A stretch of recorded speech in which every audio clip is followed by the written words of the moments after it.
নমস্কার বন্ধুরা, আজকে আমরা একটা পনির রেসিপি করতে চলেছি। আপনারা এটা নিরামিষ আমিষ দুটোই করতে পারবেন। দেখুন, আমি পনিরটা ছোটো ছোটো পিস করে এটা মিডিয়াম করে কেটে নিয়েছি। এখানে আমি দিয়ে দেবো নুন,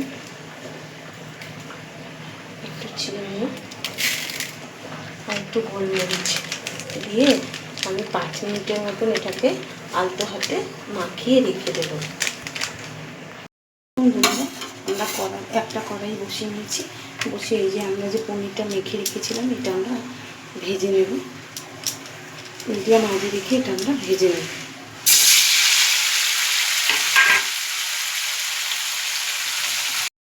সাবধানে এটাকে আমরা নাড়াচাড়া দিয়ে প্রথমে একটু গ্যাসটা বাড়িয়ে তারপরে আলতো হাতে খুব নাড়াচাড়া দিয়ে ভেজে নেব, খুব সাবধানে। এই যে ছোটো বিটার মেশিনটা আছে, এই মেশিনে আমরা একদম একটুখানি আদা আর 8-10 কোয়া ছোটো রসুন কোয়া আমরা গ্রেট করে নিয়েছি, আর একটু লঙ্কা কুচিয়ে নিয়েছি, কাঁচা লঙ্কা। কড়াইতে তেল গরম হয়ে গেছে। এবার আমরা এটা আদা রসুন গ্রেট করার পর লঙ্কা কুচিটা দিয়ে দেবো।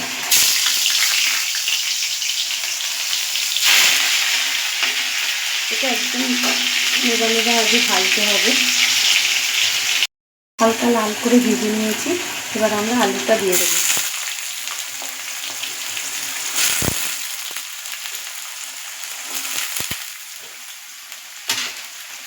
দিয়ে দেবো নুন,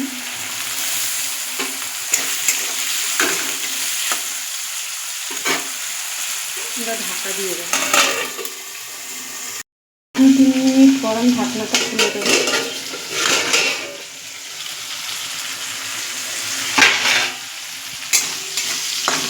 আলুটা আমার হালকা লাল হয়ে এসছে।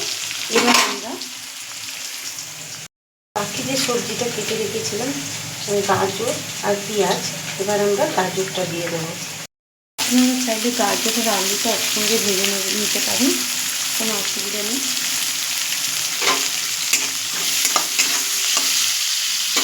একটু ঢাকা দিয়ে দেবো। এদিকে দেখুন আমার পনিরগুলো ভাজা হয়ে গেছে। এবার এটাকে আমি নামিয়ে নেব। এবং আমরা 3-4 মিনিট পর এটা তুলে নেব।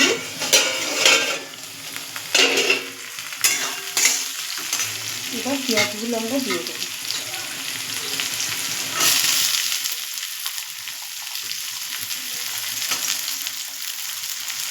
আমি পেঁয়াজটা বেশি ভাজবো না বলে আমি পেঁয়াজটা লাস্টে দিলাম। দিয়ে দেবো আর একটু নুন,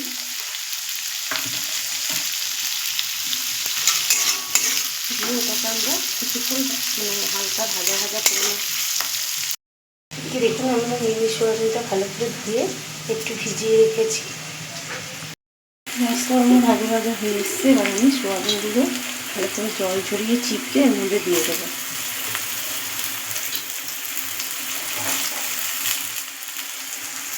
দেবো নুন, গোলমরিচ গুঁড়ো আর একটু চিনি দিয়ে এটাকেও আমরা একটু ভাজা ভাজা করে নেব। দিয়ে দেবো একটু কাশ্মীরি লঙ্কার গুঁড়ো, দিয়ে এটাকে একটু নাড়িয়ে চাড়িয়ে নেব। এটার মধ্যে একটু তেল দেবেন বেশি করে। আমার তেল লাগবে আর একটু, তাই দিয়ে দিলাম, কারণ সোয়াবিন তো, সোয়াবিনে ভীষণ তেল টানে, তাই আমি আর একটু তেল দিয়ে দিলাম। সোয়াবিনটাও ভাজা ভাজা হয়ে এসছে। এবার আমরা দিয়ে দেবো জল।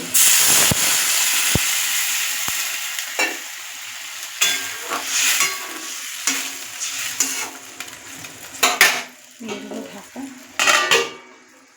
আপনারা চাইলে ঢাকা দেওয়ার আগে একটু লেবুর রস বা দিতে পারেন। ওই যে ঢাকা দেওয়ার আগে আপনারা লেবুর রস বা চিলি সস দিতে পারেন। আমার কাছে চিলি সস ছিল না, তাই আমি লেবুর রস দিয়ে দিলাম। বা ঢাকা দেওয়ার 5 মিনিট পর খুলেও আপনারা দিতে পারবেন।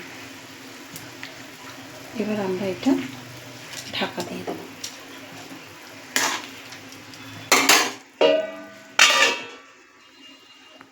কিছুক্ষণ পর আমরা ঢাকনাটা খুলে দেখব। এবার আমাদের ঝোল ফুটতে শুরু করেছে। এবার আমরা এই পনিরটা দিয়ে দেবো।